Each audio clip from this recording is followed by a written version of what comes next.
the golden bananas immediately get stolen. Oh. Because King K. Rool is not, in fact, gone forever. I said, he was horribly disfigured. But he's come back on his giant mechanical submarine. Submarine, you say? It's a ship. A ship? It's basically an iceberg?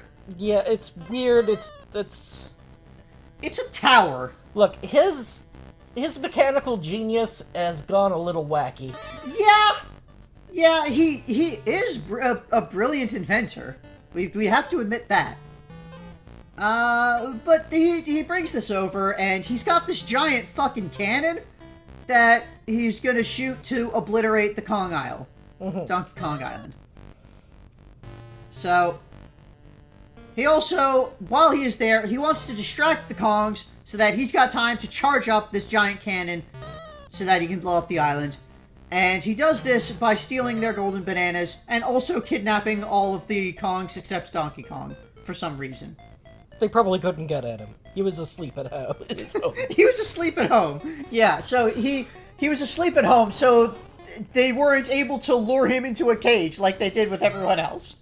And then Squawks warned him that everyone had been kidnapped and the bananas were stolen. So he wasn't susceptible to being captured at that point. Squawks ruining everything for everyone all over again.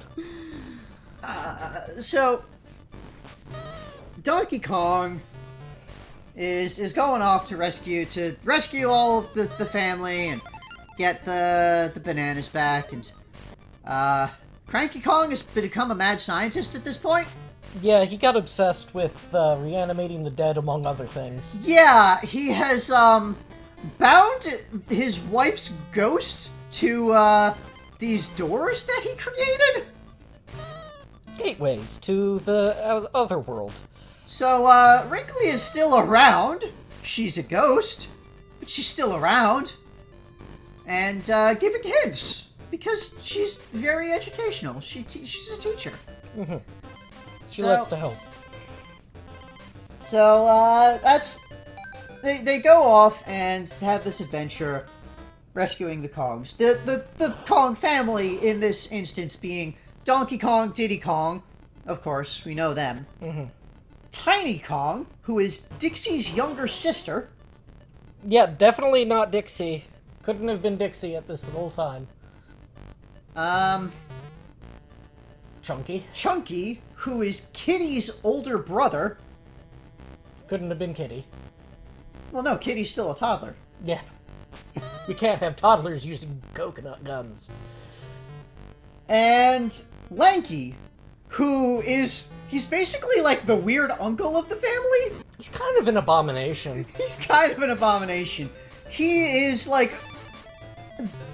Well... Is he an orangutan? So... I think he's supposed to be an orangutan. We know that from the original Donkey Kong Country game, that there were outcasts.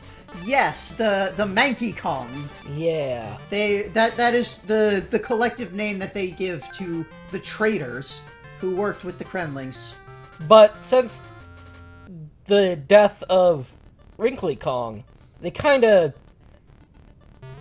their militaristic tendency has caused them to come back. That was it. They offered clemency.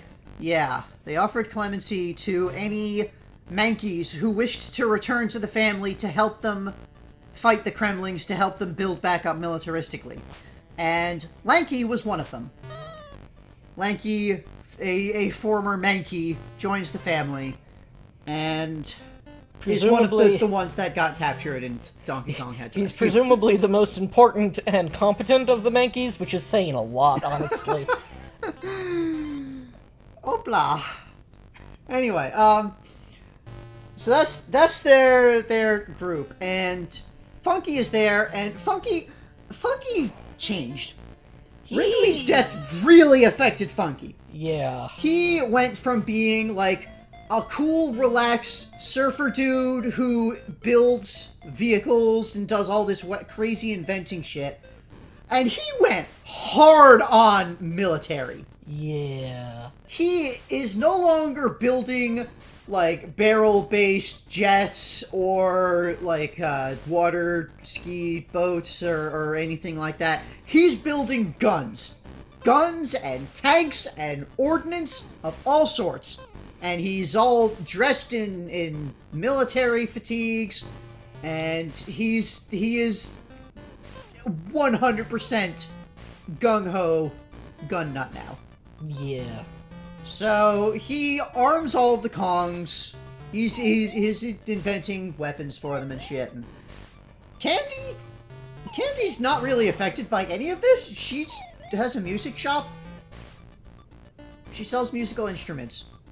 These musical instruments somehow are incredibly effective weapons, but... Yeah, these are all actually extremely powerful weapons, so maybe she was affected by everything. Maybe she is also building weapons in the form of musical instruments now.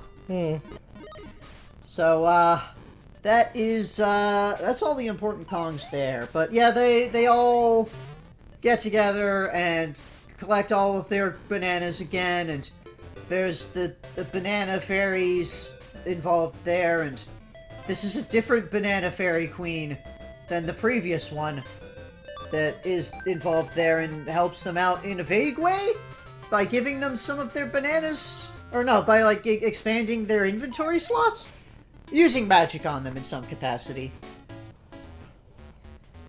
So they beat up K. Rool and stop his cannon and beat him up, and he gets kicked off the island. And also, they befriended a giant Kremling named K. Lumsy. Yeah. That was important for some reason. And also, they befriended a weasel named Snide, who was previously employed by King K. Rool, but was fired because he thought that he couldn't trust a weasel to keep his plans secret, which immediately led to the weasel releasing his secret plans. Mm-hmm. So that was Donkey Kong 64. That was all of that. Yeah, it was a lot. And that's pretty much caught up with the Kongs. There was another party Mario had. I hesitate to call it a party. It was a propaganda piece that they kind ran. Of a stage play against Bowser. Yeah, that they invited Donkey Kong to participate in this propaganda hit piece against Bowser that they made using the Power Stars.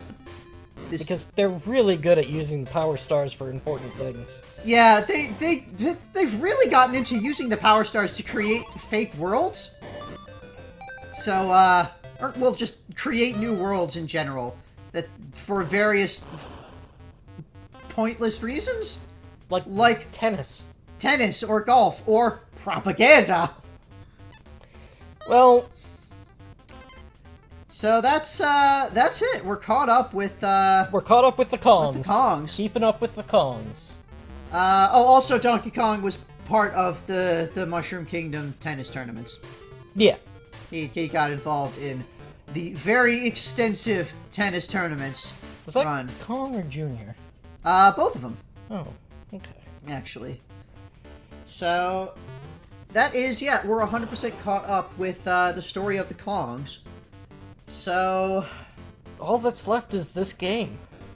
All that's left is this game. I mean, we could talk about, like, other general story stuff going on. Like, non-Kong stuff, or things sort of distantly related to the Kongs, maybe? Like what? Oh. I don't know. Yeah, I'm not sure if there is anything else to talk about here. We could talk about Rare. Why don't we talk about Rare?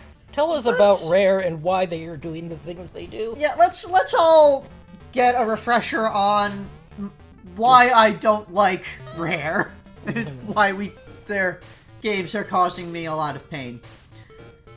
So Rare, for a long time, had the license to make Donkey Kong games. They made Donkey Kong Country, and then they made Donkey Kong Land, which was Donkey Kong Country, basically. It was like basically it was a new game. It was all new levels. Right, but it was basically Donkey Kong Country. Yeah, it was. They decided to make a Game Boy-ish version-ish of Donkey Kong Country. Ish. So, they did that, and Donkey Kong Land was not good. No. It was extremely buggy. It was not well designed for the Game Boy. In particular, the save system was incredibly bad for a portable console. Because the only way to save in Donkey Kong Land was to collect all 4 Kong letters in a stage and finish the stage. So, if you're not doing the collection, you cannot save. If you're in the middle of the stage and need to stop, like say you run out of batteries, you didn't save, you didn't get those letters. So, you die. That was, that's some bad design that Rare does there.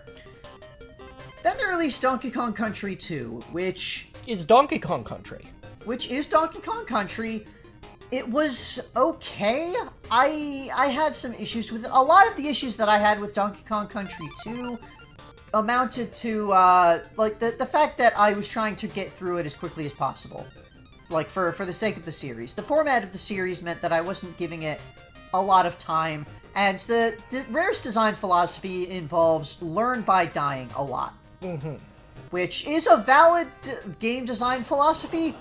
It just doesn't jive well with the format of this series, this video series. So that kind of rubbed it against me a bit. But like, I can't hold Rare accountable. I can't hold that against Rare. What I can hold against Rare is some of the other bullshit design decisions that they made throughout that game. And the fact that that game is absolutely. That's where Rare starts completely relying on gimmicks for everything. Yes. Like, there's a little bit of that in Donkey Kong Country 1, where all the stages have a gimmick of some sort. Like, you know, this stage has weird lights, or this stage has this particular type of enemy that doesn't appear anywhere else. This stage has underwater tires. Yeah, this is an underwater stage with mincers.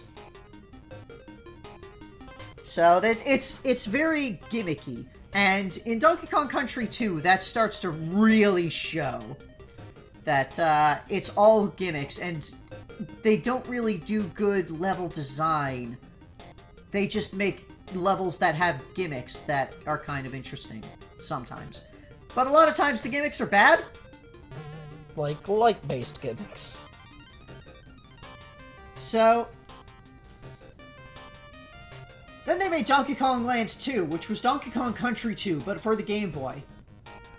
Where they just took, it was all the same stages, they took the same graphics and just like shrunk them slightly and slapped them on the Game Boy. All the stages they slapped on the Game Boy. They put no effort into resizing anything for the Game Boy screen. They still have the Donkey Kong Country 2 save system, which involves collecting coins and getting to particular save locations. Which works better than collecting Kong letters, but yeah, by how much?